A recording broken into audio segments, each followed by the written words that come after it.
and God bless yours truly, Dan Adams, a.k.a. the hip-hop conservative. And I want to bring you a couple of thoughts and a personal story today.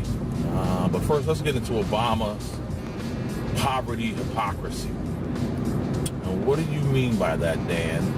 What do you mean by that? Well, seems like at this summit that he just had yesterday, or in the past couple of days, I believe, your president, Barack Hussein Obama, said this, and I'm paraphrasing, that wealthy people are not helping poverty,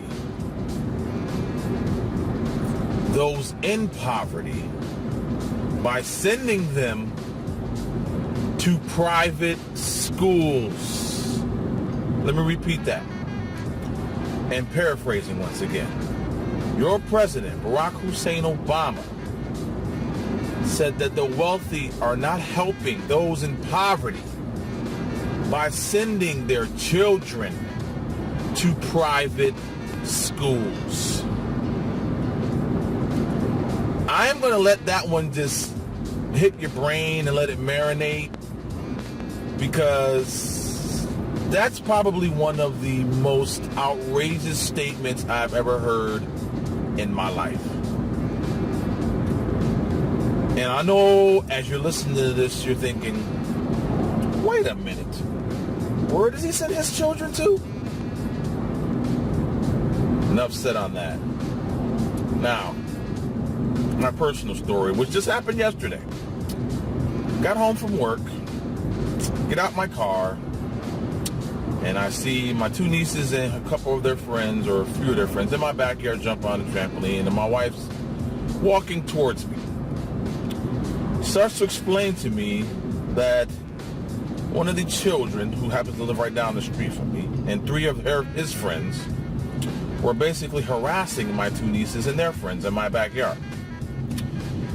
She got into a little bit of a heated argument with a couple of the children, and one of the children she had never seen before in her life, and was basically giving my wife back talk and disrespect.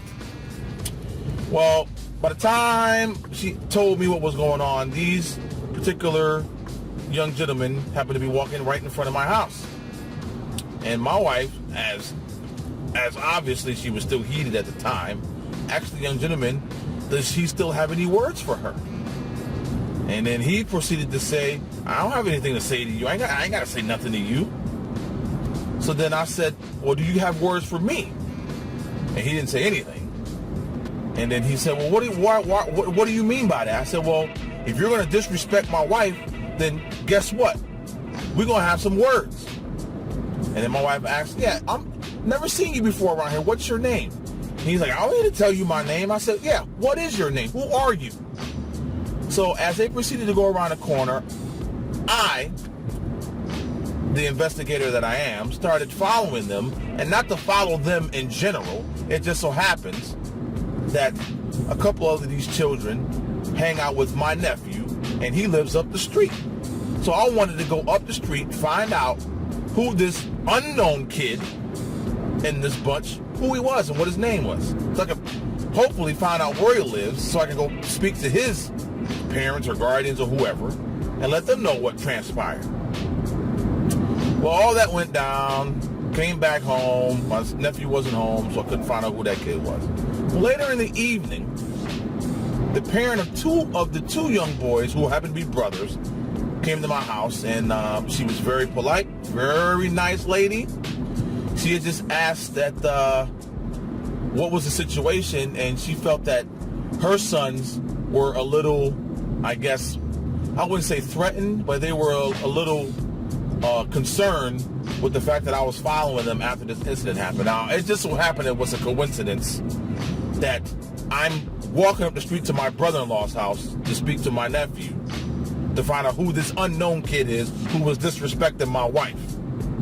So let's just say it was a very nice conversation, and this mother of the two boys basically said, did any of her boys say anything disrespectful to my wife, because she wasn't having it and she don't have it. And from what I could gather, she's a single parent raising 2 young boys. And I applaud her, and I applaud the fact that she even came to my house to find out what the situation was. So a situation that turned bad turned good, and the result of there is concerned parents out there, and single parent homes have concerned parents in them. So don't always think about what's going on in the world in single parent homes and that single parent not being supportive and part of the children's lives. Last night was the great exception. So I will continue to pray for that particular mother of 2. And it seems like we can build on this relationship going forward to make sure that my kids and her kids respect elders and respect adults. Because from what I gather from her and what she gathers from me, we ain't gonna have it.